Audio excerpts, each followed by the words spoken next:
My surrogate took over my pregnancy, made all decisions, and shut me out of my baby's life, and acted like my husband was her own. My husband and I have been together for 5 years. We want a kid, but because of my health problems, this wasn't possible. We decided to go with surrogacy. My friend nominated their sister, Brittany, 29. I agreed right away because I know Brittany and the family. We've set everything up, discussed payment, short and long-term plans, counseling, and doctor's appointments. We've explored IVF and chose a private clinic to get it done. It started after Brittany took a pregnancy test. She only told my husband, though she had both of our numbers. She only sent my husband a picture of the test while he was at work and sent me nothing when I gave him my personal contact info, but it was okay. Things got complicated when Brittany started having access to our credit cards for her own wants and claimed they were the baby's needs. She excluded me from doctor's visits and scans and had only my husband go with her. Her excuse was my husband drives and has time since I work and was unavailable most of the time. I felt isolated from this experience but said nothing, knowing she's bearing a lot of burden, so I had patience. My husband had no idea what was going on and if this was normal. This was new to us, so we didn't know. She's 7 months in, and last week she visited us to discuss things that I thought were previously agreed on. But she said she changed her mind about, and her mom was there too. I heard Brittany out and was shocked when she gave us a list of how things should be from now on, since she said there was a lot of confusion in the past because of me stressing out by complaining. She requested she gets the same things, like baby name, after I deleted the list of names she sent to my husband. She wanted more access to my husband's credit card, free time to get stuff done at her place, also more time with the baby than agreed on. Then wrapped up by saying only my husband should be with her in the delivery room and used the hospital as an excuse. I got up and firmly stated I don't agree on her new terms, and that she should stop acting like she was my husband's wife unless it was their baby. My husband didn't speak till she started crying. He asked me to sit down, but I said I had boundaries, reminded her what her role was, and how she overstepped. Her mom went off and said her daughter was being mistreated when she put herself mentally and physically through the most selfless act for us to make us a family. She gave up part of her life in those months to give us what we want, and I was acting selfish and ungrateful. She had us leave and told my friend, and it got more complicated. I apologized for what I said. Am I the asshole? And there's an edit which gives additional information. So, edit says, yes, we agreed on paying for the surrogacy like I stated above. No favors or anything. Edit 2. No, we did not have a legal contract because my friend said there was no need for us to do that and basically talked us out of it since we are considered family. But we had an agreement, including paying her. Edit. Question about whether Brittany had kids of her own.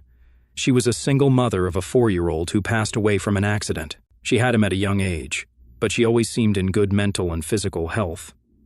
I didn't know too much about IVF and stuff like that, but wouldn't you have thought that the clinic would insist on that you have some sort of contract in place, some sort of paperwork in place, which I know sounds horrible, but surely it's a logical thing to do in this situation. That stops that because now there's no legal contract of any sort. This could turn into a huge legal battle really because you have nothing to say. It's just your word against theirs unless the clinic does step in. I don't quite understand that part of it, so I'm hoping to get some additional info from that in the comments really. And Ekug BJK says, this may be above Reddit's pay grade. Info, is that an actual written legal contract? Because if there is, I don't see how she can really demand changing anything. If there isn't, edit, info 2. Okay, so there's no legal contract. Is there at least a written contract? A voice recording of the agreement?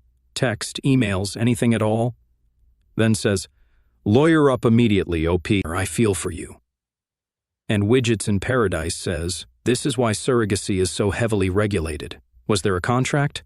If not, yikes. Get a lawyer. ASAP. Surrogates have no business being involved, naming the baby, or dictating time spent with a child. Red flags abound.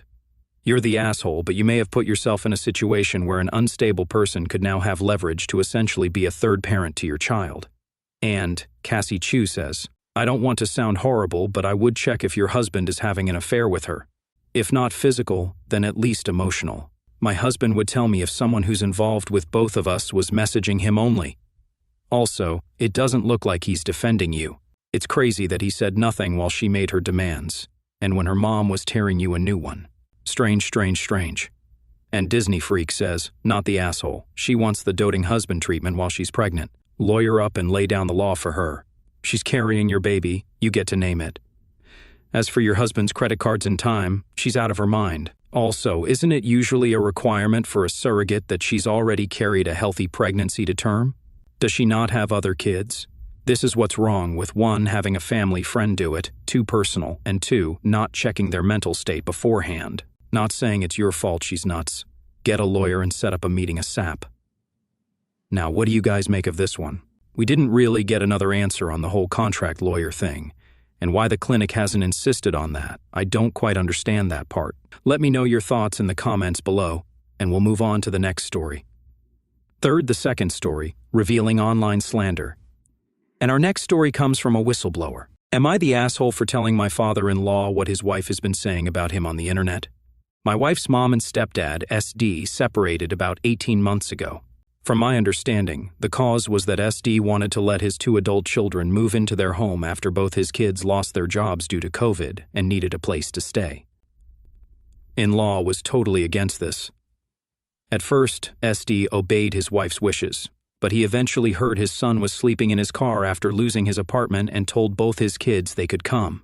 Mother-in-law was furious and would call my wife almost daily to complain about it. Mother-in-law and SD got into a big fight about it when SD told her that he wasn't going to kick his kids out and have them be homeless. Mother-in-law left. Mother-in-law is basically couch surfing ever since.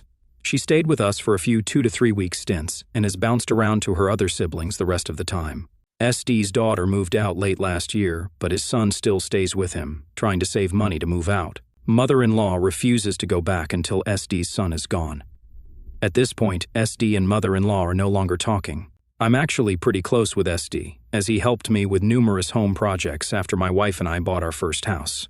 He feels like he's stuck between a rock and a hard place because he loves mother-in-law and wants her to come back, but he also doesn't want his son sleeping in his car again.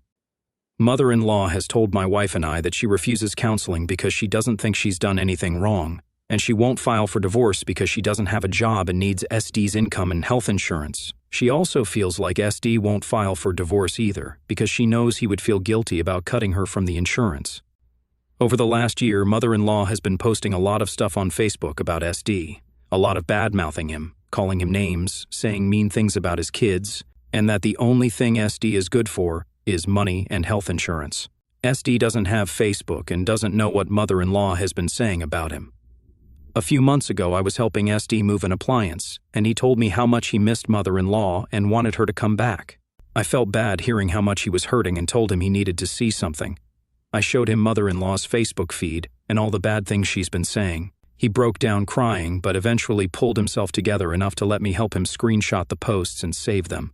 A couple of weeks ago, mother-in-law called my wife in hysterics because SD had actually filed for divorce.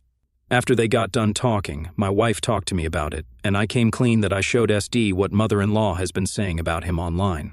My wife was irate about it and told me that it was none of my business to do that, and I shouldn't have meddled in their relationship. I told her SD deserved to know what mother-in-law had been saying about him.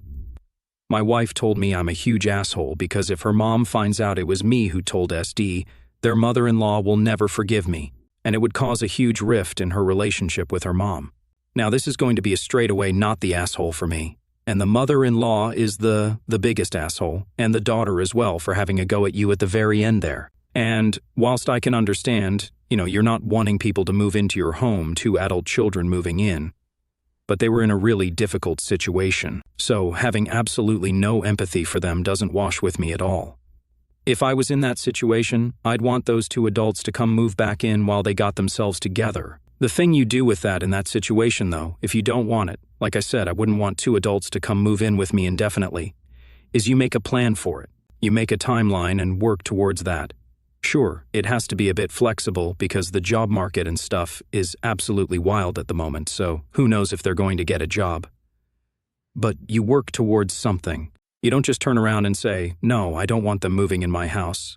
They can stay homeless and sleeping in their car. Absolutely not. That's disgusting to your partner's children. And then they go bad-mouthing someone who still loves you on social media? I think you deserve to be called out for it. Why should you get away with that? So, I'm gonna go with a not the asshole in this one. But all bullnut says, wow, not the asshole. You did the right thing.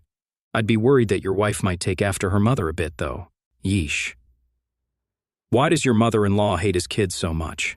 OP says, my wife's relationship with her mother is complicated. My wife moved out when she was 17 and didn't talk much her entire time in college. It wasn't until she finished college, became a young adult, that she tried to rekindle a relationship with her mother.